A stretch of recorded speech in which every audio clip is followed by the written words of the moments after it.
오늘도 이제 하나님의 귀한 말씀을 나누는 시간을 갖겠습니다. 지난 시간서부터 지지난 시간이죠. 사실은 이제 제가 주로 삼위일체 하나님의 역사에 대해서 교제하고 있습니다. 그래서 오늘도 그 연장선으로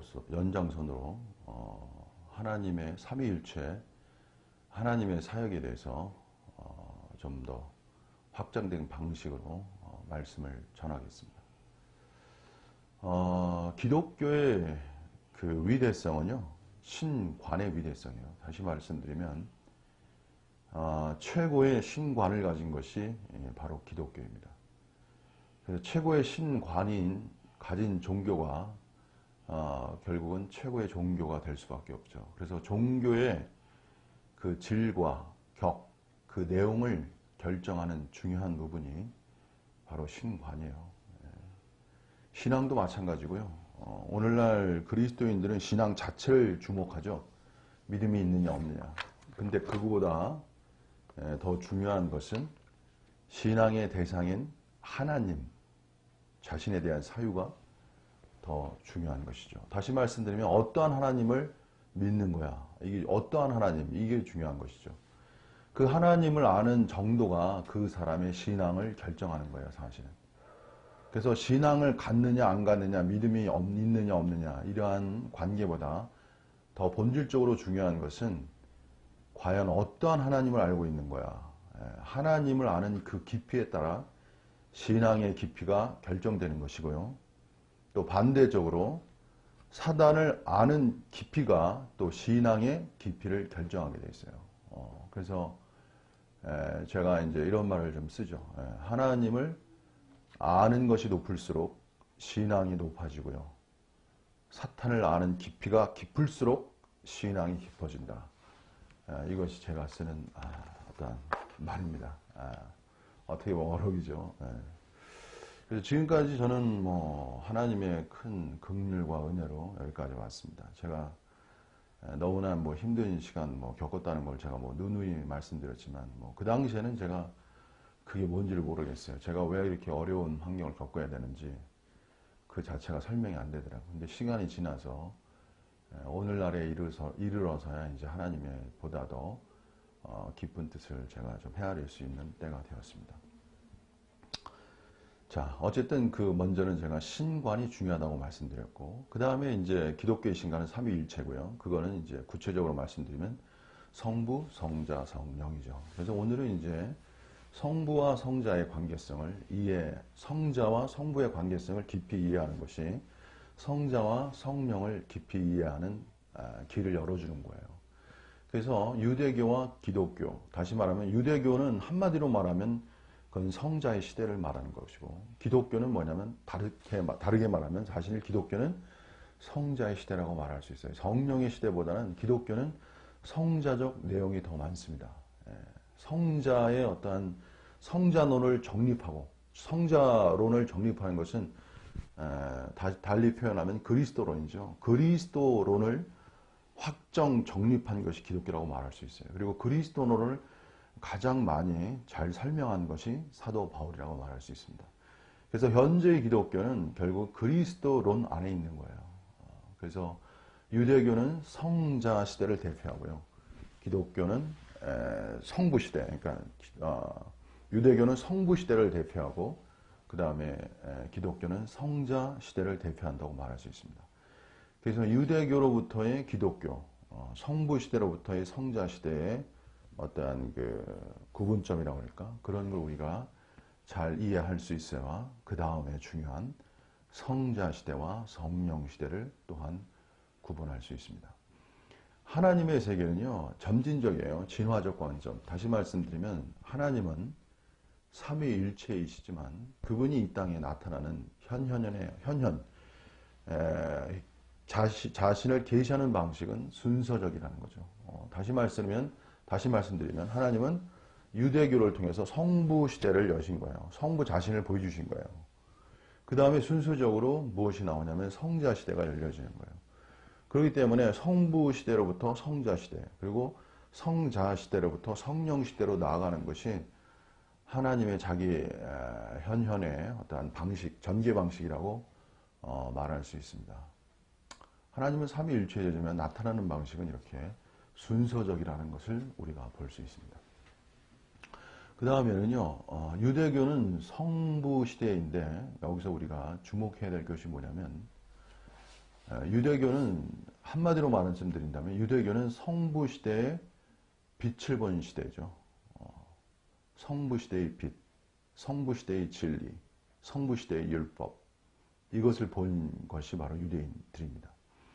근데 사실은 이제 성자가 오시면서 무엇을 말씀하시냐면, 유대인들로 인한 더 본질적으로 말하면 사단이죠. 사단으로 인한 유대인들을 통한 성부 시대의 어둠화를 성자께서 직시하시고 그거를 말씀하신 거예요. 그래서 유대교의 어둠화, 그 중에 대표적인 것이 외식이죠. 외식을 말씀하신 것이 바로 성자이십니다. 그래서 여기서 우리가 보아야 할 것이 뭐냐면, 성부 시대 안에서는요, 유대인들은 성부의 빛만을 볼 수 있었지 성부 시대가 갖는 어둠화를 인식할 수가 없었어요. 율법 시대가 갖는 빛을 볼 수 있었지 율법으로 말미암는 어둠을 그들은 이해할 수가 없었습니다. 그래서 총체적으로 말한다면 성부 시대의 빛과 어둠은 누구로부터 구분되고 분리되는가? 그것은 바로 성자를 통해서 이루어지는 거예요. 그래서 성자 시대의 한계성을 돌파하는 것이 뭐냐면 성자 시대인 거예요. 그래서 하나님은 인간의 역사적 관점에서 진화적으로밖에 갈 수가 없어요. 순서적으로. 인간의 인식과 한계적 상황 때문에 순서적 관계로 나아갈 수밖에 없어요. 성자 시대가 나타나고 성부 시대가 나타나고 그 다음에 성자 시대가 나타나고 그 다음에 성령 시대가 나타나는 것이며, 그 다음에 성부 시대로부터의 유대교를 통한 어둠을 돌파하는 방식으로서의 성자 시대가 나타나는 것이죠. 그래서 성부 시대 유대인들은 그 스스로의 빛과 어둠을 구분할 수 없었다는 것입니다. 그래서 성자 시대에 와서 예수로 말미암아 바로 성부 시대의 어둠화를 간파하시고 직시하시고 돌파하는 신약의 시대를 여신 것이죠. 이제 이것이 총체적인 그림이고요. 그 내용은 이제 율법, 그 다음에 지난번에 제가 말씀드린 이제 성자 시대에서는 이제 생명과 영의 이야기가 제가 중요하다고 했죠. 이제 그것이 이제 더 세부적인 그러한 내용이 되겠습니다. 그래서 우리가 여기서 이제 보아야 될 것은 뭐냐면은, 성자 시대 이후의 성령 시대는 무엇이냐? 이것이 오늘 제 설교에 아주 중요한 초점이 되는 겁니다. 오늘날 성령에 대해서 많은 사람이 얘기하는데, 성령의 본체적이라고 말하죠. 본체적 세계를.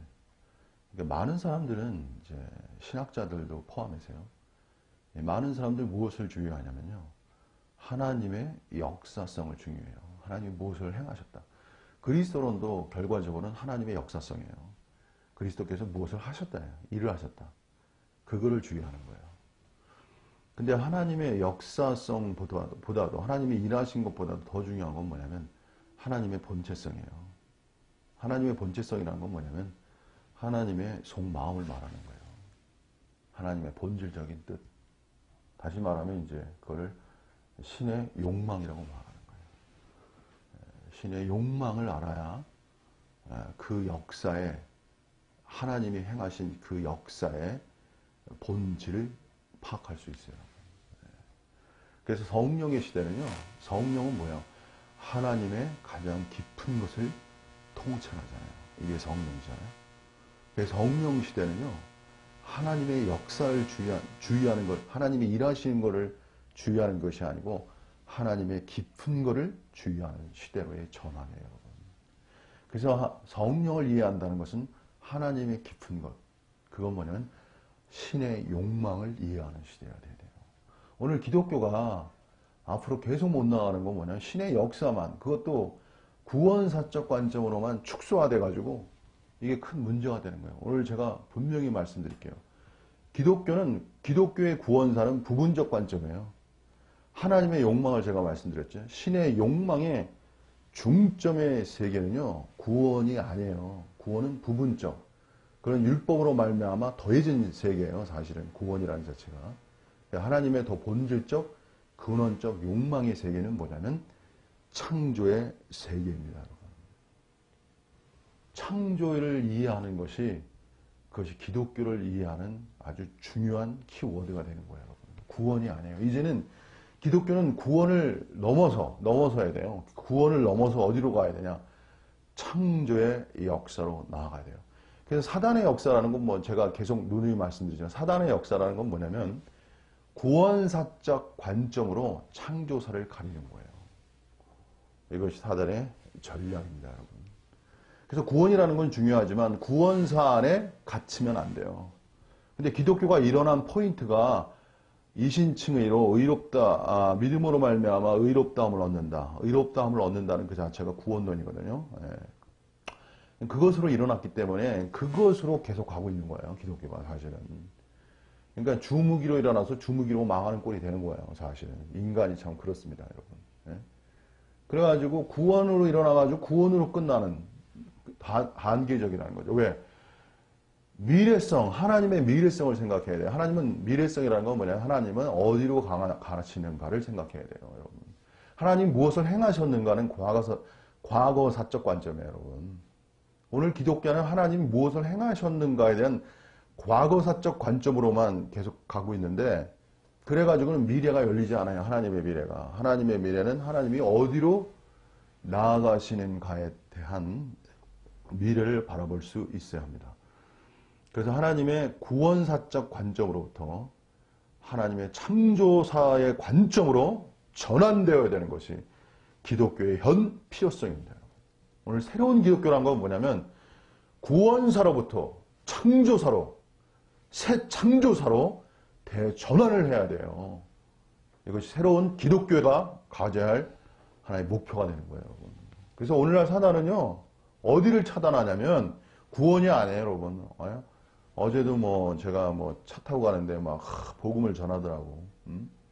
예수 그리스도를 믿어라, 복음을 전하는데 그거 맞는 말이고 뭐 필요한 얘기인데, 사실은 너무 사람들이 그 말을 듣고 뭐 감동을 할까, 이 시대. 과거 시대는 그게 통했는데 현재 시대는 그게 통할까? 시대가 변하기 때문에 복음의 진리도 진화돼야 돼요, 여러분. 오늘 제3세계는 그냥 복음이 순수한 복음만 전하면 이 복음이 들어가요. 근데 이 문명이 고도화될수록 복음의 질과 격이 고급화돼야 돼요, 여러분. 인간이라는 게 사도 바울이 그랬잖아요. 모든 높아진 이론, 예? 하나님보다 높아진 모든 이론을 파는 이 하나님보다 높아진 모든 이론이 사단의 진의 세계예요, 여러분. 오늘 과학과 인문이, 예? 기독교의 진리를 넘어서 모든 하나님보다 높아진 이론의 세계를 지금 추구하고 있는데, 기독교는 지금 뭐 하고 있는지 제가 너무 그냥 질책할 수밖에 없어요. 예? 기독교는 너무나 아니란 거예요. 타 종교에 대한 공부가 너무 없고, 특히 불교에 대한 공부가 없어요. 불교의 빛과 어둠을 둘 다를 인식해야만 불교를 견인할 수 있는데, 불교 자체에 대한 걸 그냥 무시만 하니, 불교는 나름대로 빛을 가지고 있거든요. 그렇지만 기독교가 정말 기독교가 되는 것은 불교의 어둠을 정확히 볼 수 있는 눈은 기독교만이 가졌어요. 왜냐하면 불교는 그 본질이 무신론적 관점이고요. 기독교는 그 본질이 유신론의 관점이에요, 여러분.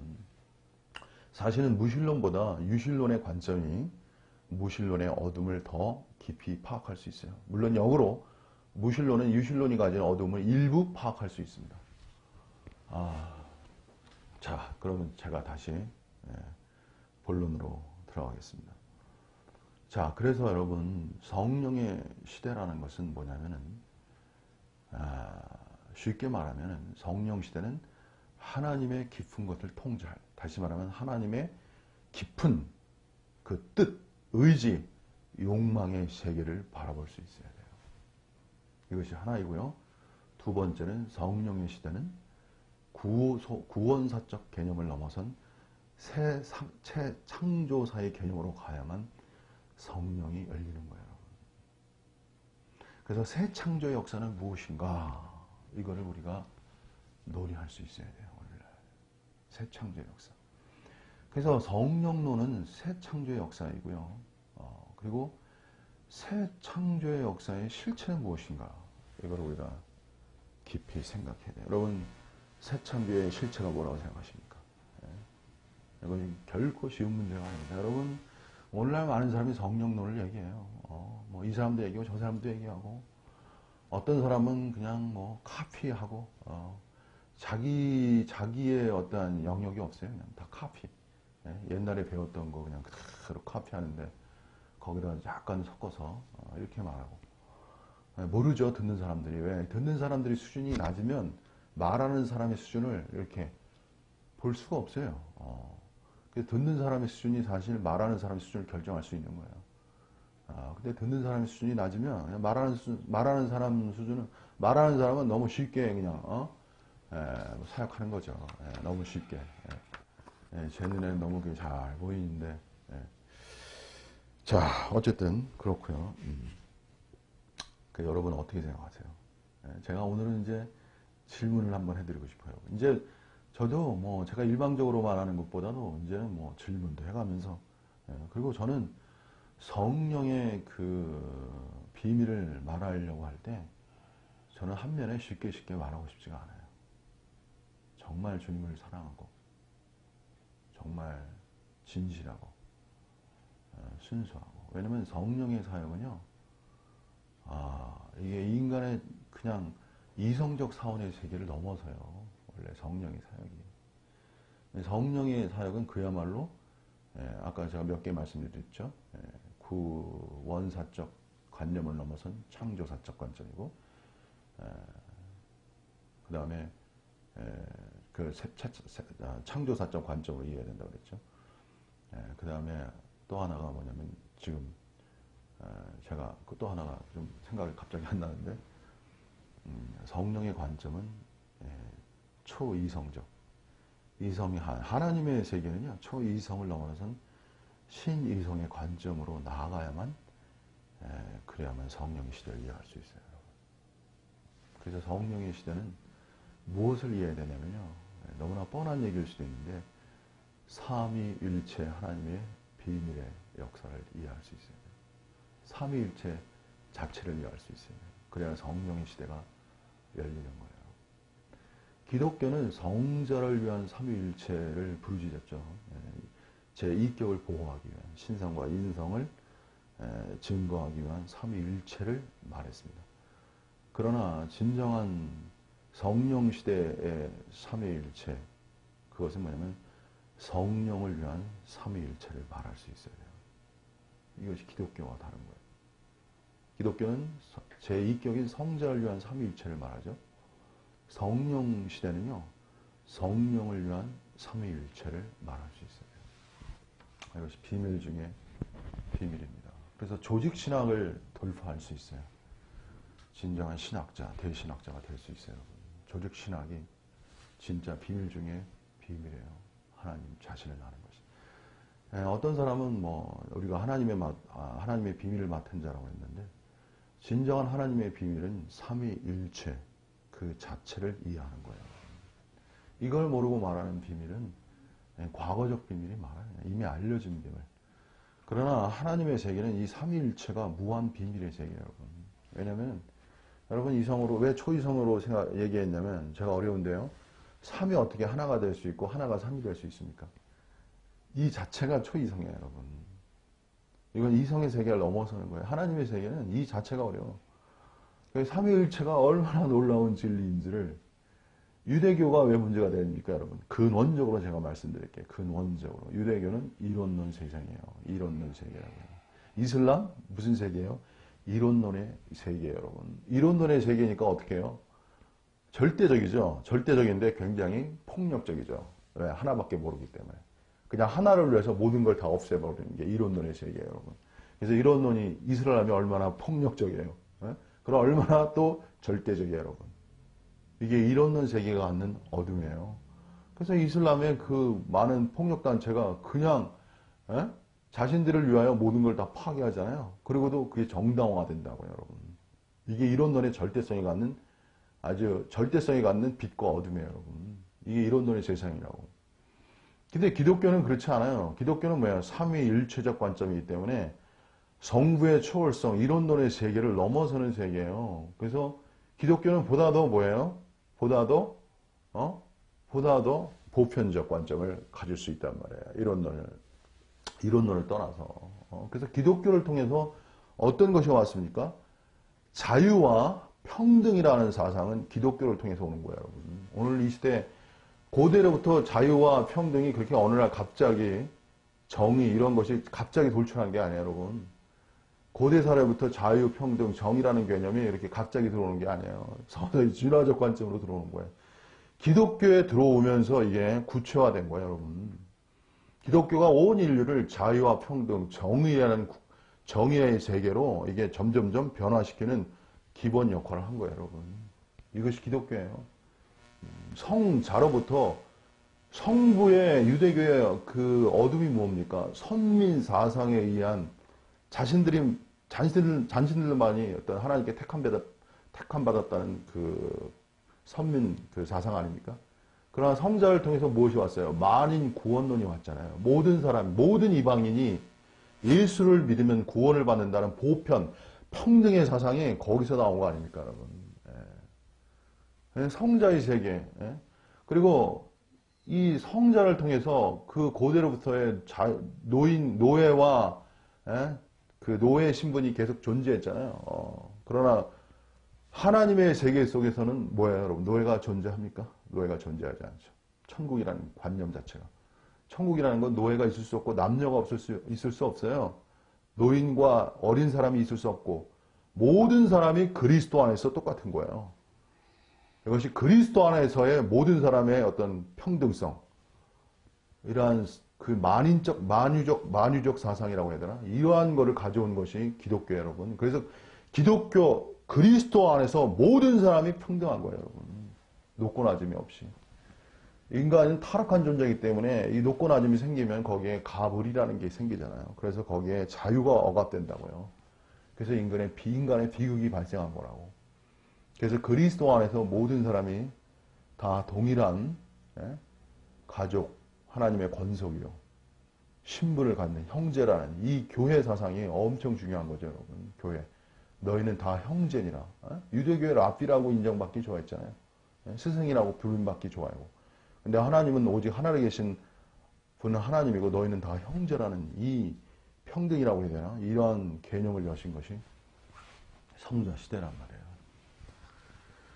자, 오늘 저는 여러 가지를 말씀드리고 있는데, 자, 어쨌든 성령 시대는 비밀 중에 비밀인데 그 성령의 비밀을 여는 키워드는 삼위일체라는 얘기예요. 자, 무슨 소리냐면 제가 오늘 마지막으로 설명해 드리겠습니다.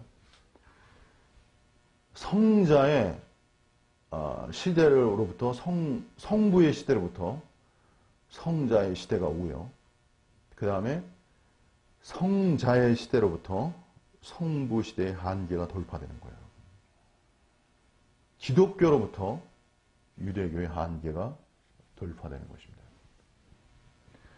사단의 역사라는 건 뭐냐면, 유대교의 사단의 역사라는 건 뭐냐면, 성부 시대를 통해서 성자와 그리고 이어서 성령 시대를 차단하는 것이 유대교 속의 역사는 사단의 역사예요, 여러분. 성자로부터 성령의 시대가 차단되면요, 하나님의 미래 새 창조의 세계가 실체화될 수 없습니다, 여러분. 하나님의 미래 새 창조의 역사는 성자 시대로부터 성령 시대가 도래해야만 이루어질 수가 있어요, 여러분. 그래서 삼위일체 세계 속에서 하나님의 미래 세계가 열리는 거예요, 여러분. 오늘 사단은 뭘 역사하냐면요, 이제 기독교 속에 기독교 어둠은 뭐냐, 이게 기독교 어둠은. 기독교 어둠은 많이 제가 말하는 게 구원사적 관점에 많이 갇혀있는 게 기독교 어둠이에요. 사실은. 구원론 이외에 성화를 얘기하지만 성화를 그렇게 직접적으로 실체적으로 체험하는 사람이 몇 명이나 될까? 저는 기독교를 꽂고 싶어요. 거짓된 게 너무 많아요. 기독교. 성화 자체의 길을 잘 모르죠. 왜? 성화를 이루려면 칼빈주의와 알미니언주의를 두 개의 이중성, 이혼론을 돌파해야 된다고요. 여러분. 그래서 초이성의 세계라고 제가 말씀드린 거예요. 성령의 세계는. 칼빈주의의 은혜와 알비늄주의의 자유의지의 이 충돌성을 돌파할 수 있는 삼원론의 세계가 성령의 시대예요. 여러분. 그래야만 오늘 하나님이 원하시는 성령 시대의 실체, 성화의 실체가 나타날 수 있는 거예요. 이게 정영훈 목사의 솔직한 고백입니다. 네.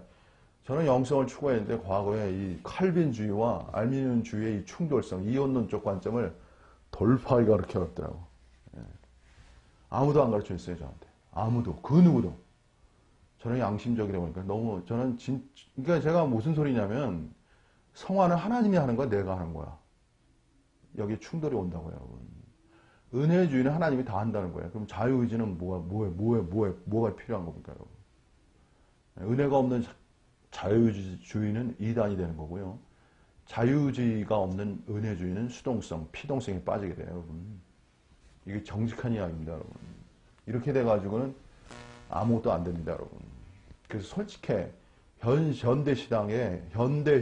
현대신앙의 주석에 빛과 어둠을 말해야 돼요. 제한성을 말해야 돼요. 그래야 다음 시대를 말할 수 있어요. 기독교의 빛과 어둠을 말할 수 있어야 미래 기독교, 후기 기독교를 말할 수 있는 거예요. 이게 정직하고 솔직한 이야기입니다. 그래서 여기서 한 가지 더 말씀드릴게요. 오늘 뭐 제가 중요한 얘기를 하는데 루터와 칼빈 신앙의 초점은 뭐냐면 이것이 초점입니다, 여러분. 루터와 칼빈 신앙의 초점은 천주교의 반성경주의를 돌파하는 거예요, 여러분. 이것이 루터와 칼빈주의의 핵심 요소입니다, 여러분. 카톨릭이 갖는 반성경주의. 그래서 back to the Bible 말한 거예요. 말씀으로 돌아가라. 왜? 카톨릭은 하나님 말씀이 아니고 어디에 중점을 뒀냐면은 바로 포프, 교황에게 중점을 둔 거거든요. 이것이 카톨릭의 어둠이에요. 왜 이제 카톨릭이 왜 교황에 중점을 주었냐면은 카톨릭은 뭘 중요했냐면요. 교회의 통일성이 중요한 거예요. 교회의 통일성. 교회의 통일성에서 중요한 요소가 뭐냐면 이단으로부터의 보호란 말이에요. 이단으로부터의 보호의 핵심 요소가 뭐냐면 권위예요. 권위. 말씀의 권위예요. 근데 이게 그 당시에는 말씀 자체로부터의 권위를 찾아가지고는 안 돼요. 사도적 권위예요. 사도적 권위. 카톨릭의 사도적 권위는 베드로에게 있는 거죠. 사도보다. 베드로가 제1대 교황이기 때문에. 그래서 교황의 권위라는 건 뭐냐면은 교회의 통일성, 하나와 연결되어 있어요. 그래서 그걸 지키기 위해서 교황이 강화되는 구조예요. 근데 인간이 타락했기 때문에 그 교황이 강화되면서 하나님의 바이블, 하나님의 말씀보다 교황의 말씀이 더 높이 올라가. 이게 뭐 유대교하고 똑같은 거죠. 유대교. 그래서 반성경주의를 돌파하는 것이 루터와 칼빈의 신학이에요, 여러분. 이것이 기독교입니다, 여러분. 근데 오늘 제가 말씀드릴게요. 오늘 사단은 어떻게 역사하냐? 제가 말씀드리죠. 사단은 성경 자체를 어둠하는 자예요.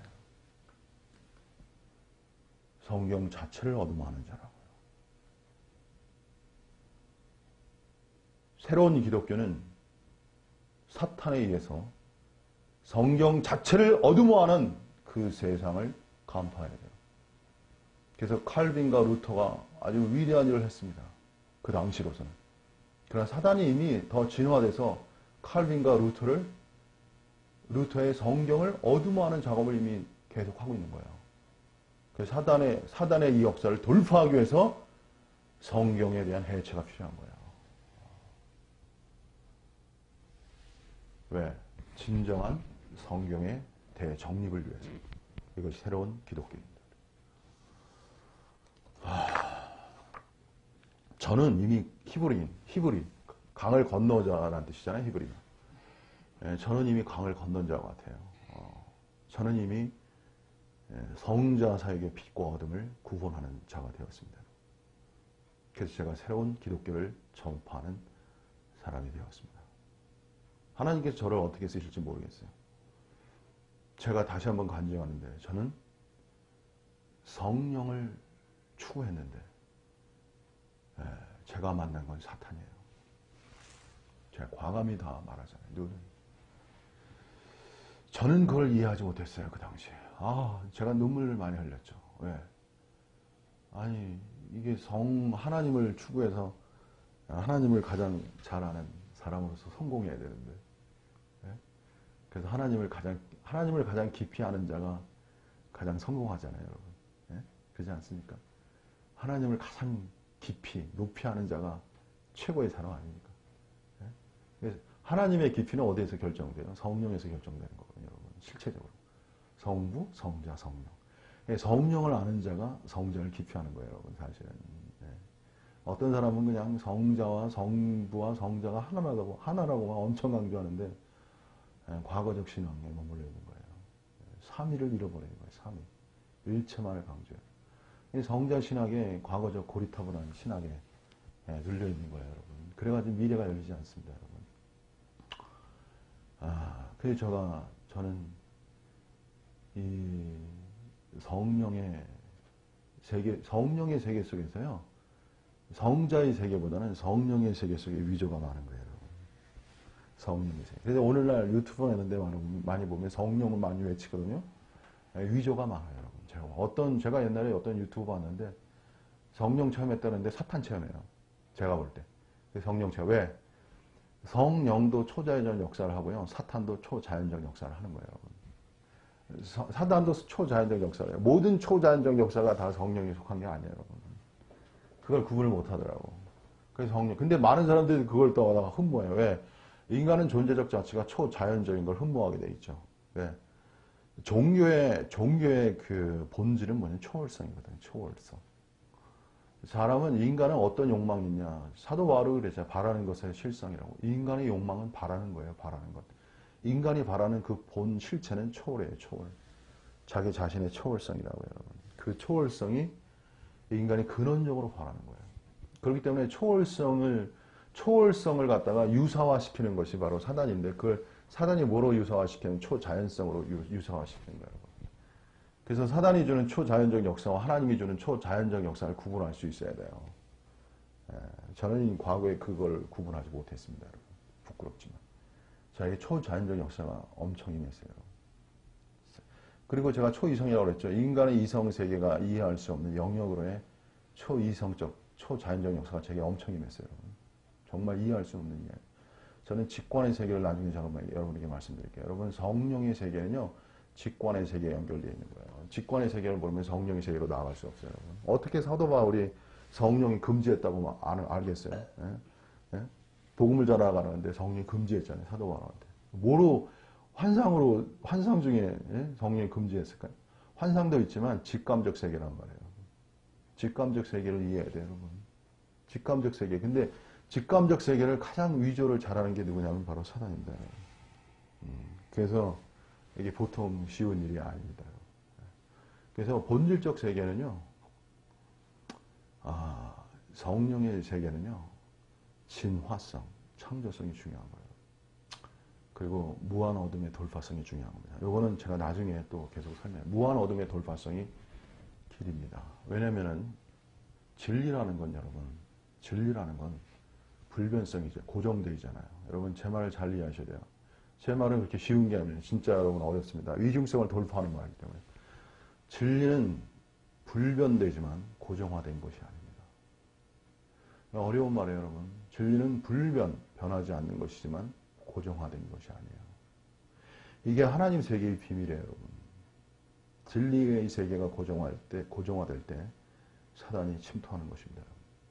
웨일즈 부흥에 제가 쉽게 얘기해 드릴게요. 웨일즈 부흥에 사단이 무엇으로 사람을 속였습니까? 말씀으로 속이는 거예요. 십자가를 통해서 수동성을 만드는 거예요. 자기를 부인하는 걸 통해서 자기의 의지를 소멸시키는 것. 바로 말씀을 통해서 말씀의 어둠화로 인격을 파괴하는 것. 이게 웨일즈 부흥의 사단의 전략입니다. 그래서 성령의 시대는 말씀의 빛과 어둠화.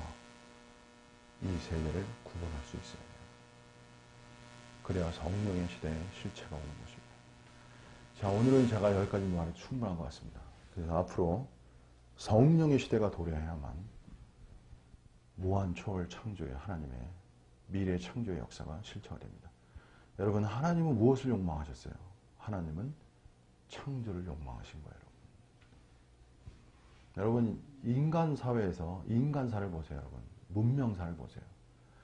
모든 인류는 다 무엇으로 향해 나갑니까? 여러분? 과학, 인류 문명 다 무엇을 향해 나가요? 창조를 향해 나가는 거예요. 새 창조를 향해 나가는 거예요. 이것이 진행 방향성이라는 거예요. 그래서 기업도 새 창조하지 않으면 다 도태되는 거예요, 여러분.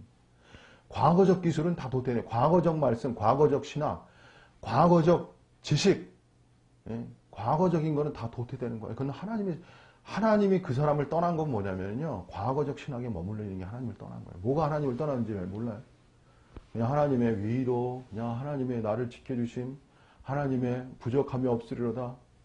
이것이 하나님과의 관계성의 유지입니까?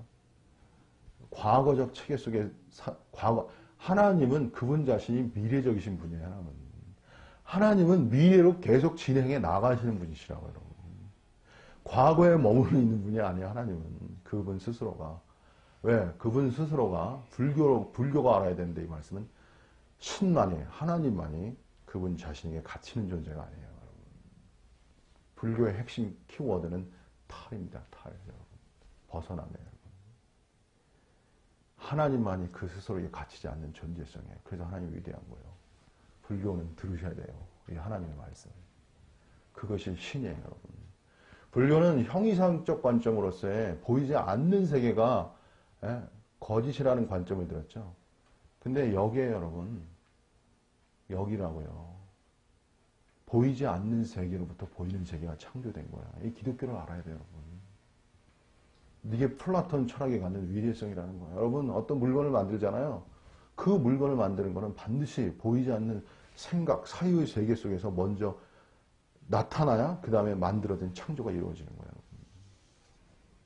눈에 보이는 이 모든 세계는요, 보이지 않는 세계부터 말미암는 거예요. 이 유의 세계는, 이게 불교도 유의 세계는 어디로부터 오는 거예요? 무의 세계부터 오는 거예요, 여러분. 불교가 무신론이라는 관념에, 여기서 키포인트가 뭐냐면, 불교의 어둠은 뭐냐면, 무신론의 극대화이고요. 무신론의 빛을 보지, 무신론의 어둠을 사유하려고 하지 않는 게 이게 불교의 한계점이라는 거예요. 이게 불교의 한계점이라는 거예요. 보이는 세계를 아는 사람과 보이지 않는 세계를 아는 사람과 모르는 사람은 엄청, 물론 보이지 않는 세계 형이상으로 인한 어둠이 힌두교지만, 그래서 이제 불교가 나온 것이지만, 불교는 그래서 중요한 게 뭐냐, 불교와 기독교의 아주 큰 구분성. 제가 말씀드려요. 보이지 않는 세계로 말미암아 보이는 세계가 나타나잖아요. 그래서 기독교의 가장 큰 중요한 요점이 뭐야? 그것이 창조의 세계라는 거예요. 그래서 불교는 창조의 세계로 나아가지 못하는 거예요. 이것이 불교의 한계성이에요. 그래서 불교는 현재적 관점으로의 고통을 없애는, 인식으로부터의 자유, 현재적 관점이에요. 그러나 기독교의 위대성은 미래 창조로 나아가는 거예요. 여러분, 인생은 무엇이 결정하냐? 미래가 결정하는 거예요, 여러분. 그게 무슨 소리냐면, 미래가 있어야 현재가 있는 것이, 이것이 기독교고 이것이 인생의 이야기예요, 여러분. 왜 오늘날 부동산 값이 이게 모든 사람이 분노케 합니까? 미래 때문에 그런 거예요, 미래성.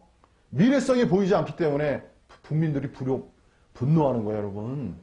미래를 열어주는 자가 지도자인 거예요, 여러분. 그게 지도자의 비전이라는 겁니다, 여러분. 하나님은 어떤 세계예요? 미래를 열어주는 거예요. 근데 기독교의 한계점은 뭐예요?